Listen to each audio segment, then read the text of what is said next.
لوٹا۔ حضرت ابو ذر غفاری رضی اللہ تعالیٰ عنہ فرماتے ہیں میں اپنے ماتحتوں کے حق میں بڑا سخت تھا، سخت تھی میری طبیعت، میرے غلاموں کی جرت ہی نہیں تھی کہ وہ میرے سامنے گفتگو کر سکیں اور ٹھہر بھی سکیں۔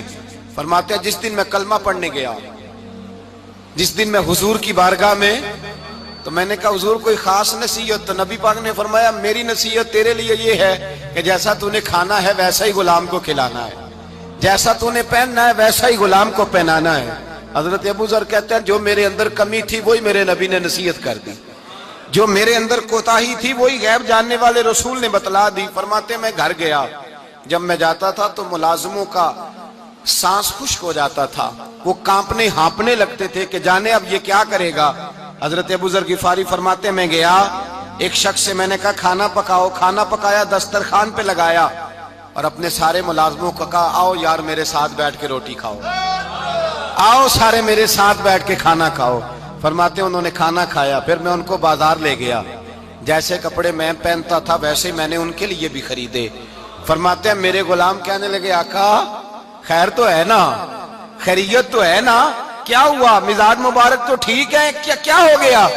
اور یہ جو ہم فضا کو اتنا خوبصورت دیکھ رہے ہیں اور یہ جو ہم اتنی پیاری ریم جھیم برستی دیکھ رہے ہیں، یہ جاری رہے گی یا ایک دن کی ہے؟ تو حضرت ابو ذر غفاری رو پڑے، کہنے لگے اب تمہیں ابو ذر غفاری بدلا ہوا ملے گا، اس لیے کہ اب میں وہ نہیں رہا، اب میں رسول اللہ کا کلمہ پڑھ کے غلام مصطفیٰ بن گیا ہوں، اب میں بدل گیا ہوں، میری طبیعت بدل گئی۔ غلاموں کے حق میں حضرت مولا علی شیر خدا غلام کو لے کر کے گئے دکان پر، حضرت مولا علی غلام کو لے کر گئے کپڑے کی دکان پر، 2 جوڑے خریدے، ایک کم قیمت کا ایک زیادہ قیمت کا، ایک کم قیمت کا ایک زیادہ قیمت کا، 2 جوڑے خریدے۔ جب واپس لوٹے تو غلام سے کہنے لگے تو اپنا لے لے۔ غلام کو پتا تھا کہ اس زمانے میں ہوتا کیا تھا، اس نے کم قیمت کا جوڑا اٹھایا۔ حضرت علی فرمانے لگے عجیب آدمی ہے، یہ تو تیرا نہیں، یہ تو میرا ہے۔ اس نے کہا حضور کس طرح سے؟ آپ فرمانے لگے تیرے لیے قیمتی جوڑا اس لیے خریدا ہے کہ تو جوان ہے، اور میں نے اپنے لیے اس لیے چھوٹا خریدا ہے کہ میں تو اب بوڑھا ہو گیا ہوں، مجھے تو حاجت نہیں۔ کہنے لگا حضور بوڑھے اور جوان کا مطلب نہیں، آپ علی ہیں، من کنت مولا فہذا علی علی مولا، علی مولا، آپ چونکہ مولا علی ہیں اور آپ امیر المومنین ہیں، لہذا آپ نے تخت پر بیٹھنا ہے، آپ نے سلطنت کو چلانا ہے، آپ پہنیے۔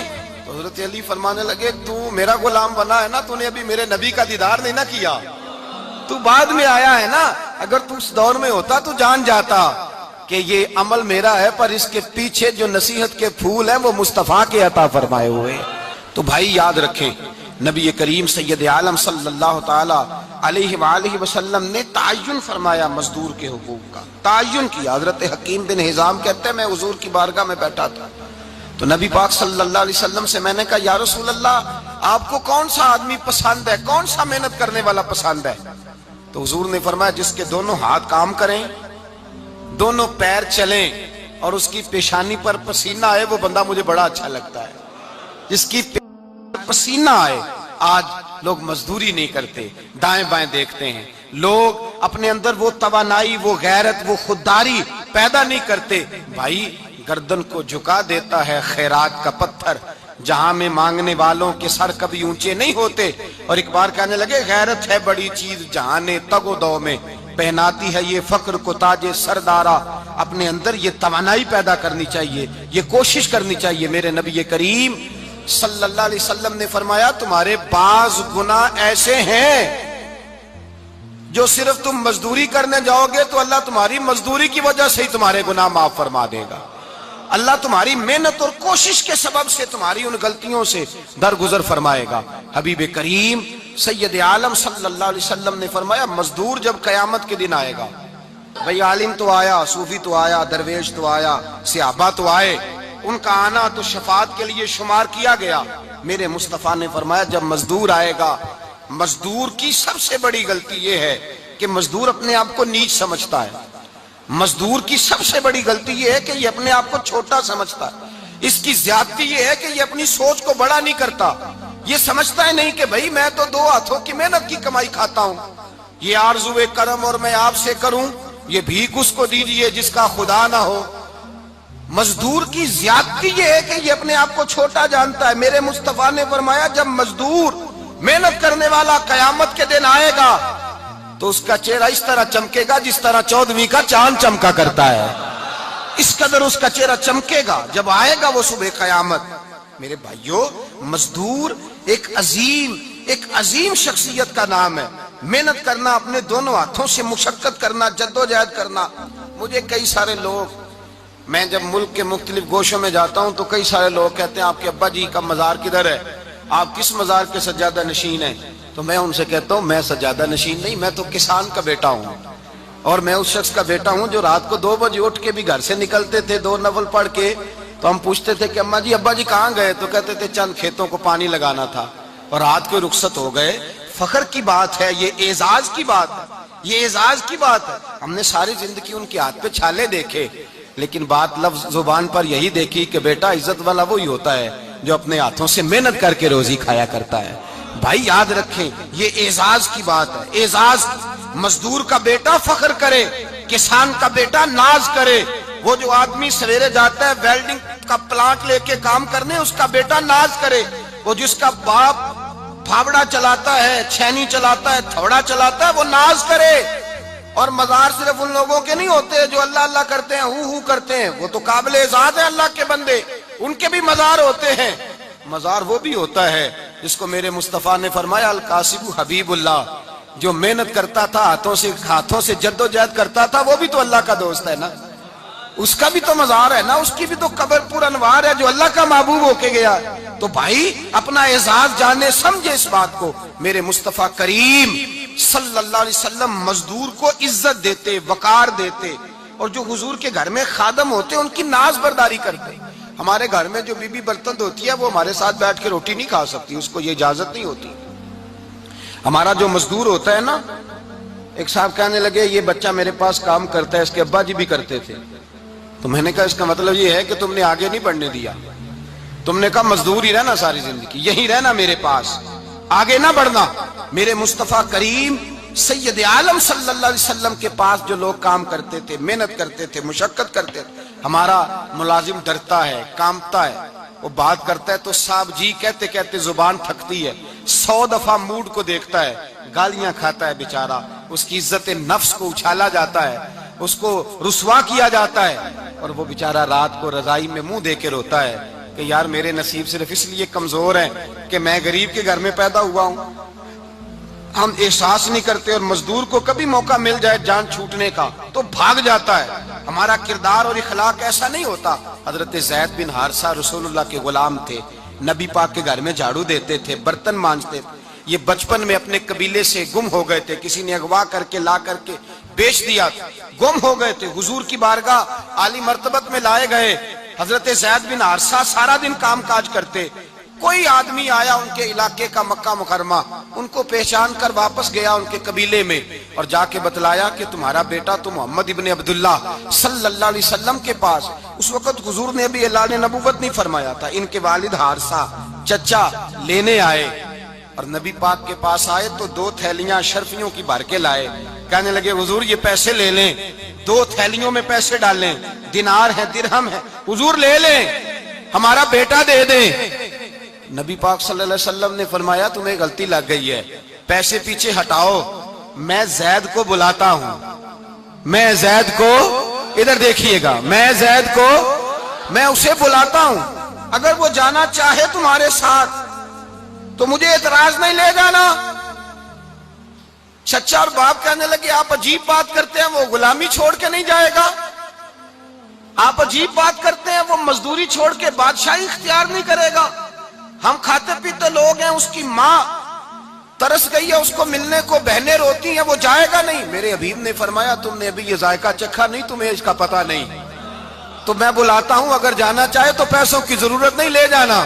حضرت زید کو پیغام دیا, آئے. حضور نے فرمایا وہ تمہارے والد کھڑے ہیں, وہ چچا ہیں, لینے آئے ہیں. جناب زید گئے, باپ کے گلے سے لگے, بچھڑے ہوئے باپ بیٹا ایک دوسرے کو مل کے کھل کے روئے.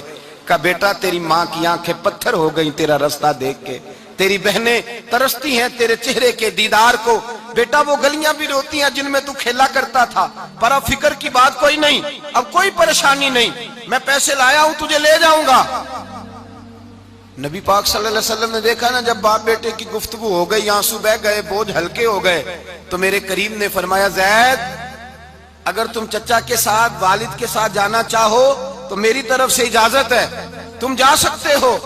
یہ لفظ کہے تو جناب زید دوڑ کے حضور کے قدموں میں آ کے بیٹھ گئے، حضور کے قدموں میں بیٹھ گئے، اور گویا فاضل بریلوی علیہ رحمہ نقشہ بیان کرتے ہیں، کہنے لگے تیرے قدموں میں رہوں غیر کی ٹھوکر پہ نہ ڈال، میں جھڑکیاں کھاؤں کہاں چھوڑ کے صدقہ تیرا، اور تیرے قدموں میں جو ہے غیر کا منہ کیا دیکھے، کون نظروں پہ چڑھے دیکھ کے تلوا تیرا۔ کہنے لگے حضور میں نے نہیں جانا، میں یہیں رہوں گا۔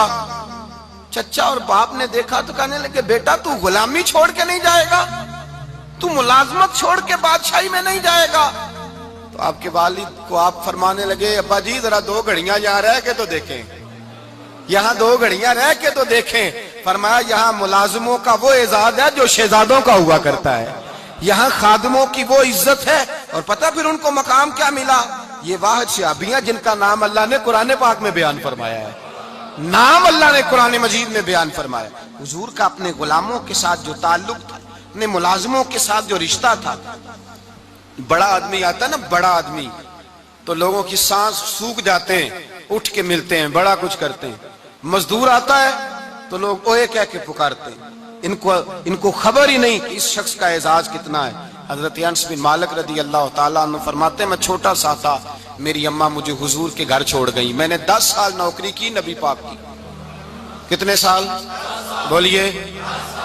12ویں دن لوگ کہتے ہیں بس بھائی ختم ہو گیا، اب فرینکنس ہو گئی ہے، اب جو مرضی تیرے ساتھ کریں گے۔ 10 سال نوکری کی میں نے، لیکن جناب انس فرماتے ہیں نبی پاک نے کبھی مجھے اف تک بھی نہیں کہا تھا، اف تک بھی نہیں کہا تھا، اف تک بھی۔ حضور نے بھیجا جاؤ فلاں آدمی کو بلا کر کے لاؤ۔ حضرت انس بن مالک رضی اللہ تعالیٰ عنہ فرماتے ہیں میں بلانے گیا، بچہ تھا چھوٹا سا، رستے میں بچے کھیل رہے تھے تو میں ان کے ساتھ کھیلنے لگا، محو ہو گیا، مجھے پتہ ہی نہ چلا وقت کا۔ حضور نے جب مجھے بھیجا تو فرمایا جلدی جانا اور جلدی آنا، اب مجھے خبر ہی نہیں، بڑی دیر ہو گئی۔ حضور وہاں انتظار کر کر کے خود تشریف لائے، کہتے جب نبی پاک آئے تو میں بچوں کے ساتھ کھیل رہا تھا، حضور نے جب مجھے کھیلتے ہوئے دیکھا، میری اچانک نظر پڑی تو میرے ہوش اڑ گئے۔ حضور نے تو کہا تھا جلدی آنا، اور میں یہاں کھیلنے لگا، یہاں اتنا الجھا کہ مجھے خیال نہیں رہا کس کام آیا ہوں۔ حضرت انس فرماتے ہیں میں ڈرنے لگا، جیسے جیسے حضور قریب آتے میری ٹانگیں کانپتی۔ فرماتے ہیں جب نبی پاک قریب آئے تو قربان جاؤں معصوم آمنہ کے، فرماتے ہیں حضور نے میری گردن پہ تھپکی دی، اور حضور نے ہنس کے فرمایا او بھائی لگتا ہے تو کھیل میں گم ہوا ہے، تو تجھے یاد ہی نہیں رہا میں نے کس کام بھیجا تھا، تجھے یاد ہی نہیں رہا۔ کہ یا رسول اللہ صلی اللہ علیہ وسلم میں بھول گیا تھا، میں ابھی جاتا ہوں۔ کیا انداز ہے، کیا شفقت ہے، کیا رنگ ہے۔ حضور میں ابھی گیا اور ابھی آیا۔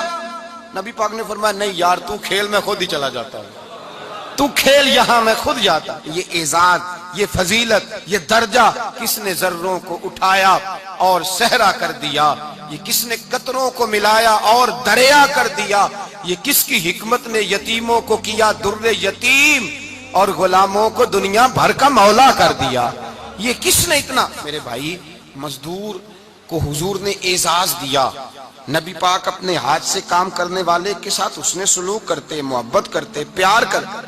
ایک بوڑھی اماں تھی جو مسجد میں جھاڑو دینے کی مزدوری کرتی تھی۔ کیا کام کرتی تھی؟ دعا کریں اللہ ہم سب کو مسجد کی صفائی کی توفیق عطا فرمائے۔ بوڑھی اماں تھی، مسجد کی صفائی کرتی تھی، نوکری کرتی تھی، بیمار ہو گئی، بخاری شریف میں موجود ہے۔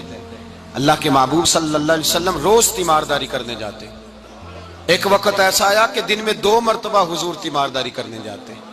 ایک شام نبی پاک نے فرمایا اس کا انتقال ہو جائے تو مجھے اطلاع کرنا۔ صحابہ کہتے ہیں رات کے وقت ان کا انتقال ہوا، ٹھنڈ کا موسم تھا، ہم نے حضور کو تکلیف دینا مناسب نہ سمجھا، ہم نے دفن کر دیا۔ سویرے اللہ کے حبیب نے پوچھا تم نے مجھے اطلاع کیوں نہیں دی؟ حضور سردی بڑی تھی۔ کون جاتا ہے مزدوروں کے جنازوں میں؟ کون جاتا ہے مزدوروں کے جنازے میں؟ یہاں تو اب جنازے بھی سیاسی ہو گئے ہیں، اب تو کوئی بہت بڑا امیر آدمی فوت ہو جائے تو وہاں رش ہوتا ہے، وہاں رش ہوتا ہے۔ غریبوں کا تو جنازہ بھی کوئی نہیں پڑھتا۔ حضرت جناب سیدنا ابو ہریرہ رضی اللہ تعالیٰ عنہ فرماتے ہیں حضور نے فرمایا مجھے اطلاع کیوں نہیں دی؟ تمہیں اس کے اعزاز کا نہیں پتا؟ وہ مزدور تھی، مسجد میں جھاڑو دیتی تھی، تم نے خبر ہی نہیں دی؟ حضور وصال ہو گیا، فرمایا چلو مجھے بتاؤ قبر کہاں ہے؟ حضور سارا کچھ جانتے ہیں، لیکن یہ ساری تمہید اس لیے بیان کی کہ ایک مزدور کی شان واضح ہو جائے۔ فرمایا بتاؤ قبر کہاں ہے؟ صحابہ کہتے ہیں ہم قبر پہ لے گئے تو میرے نبی نے فرمایا صفے بناؤ میں دوبارہ جنازہ پڑھاؤں گا۔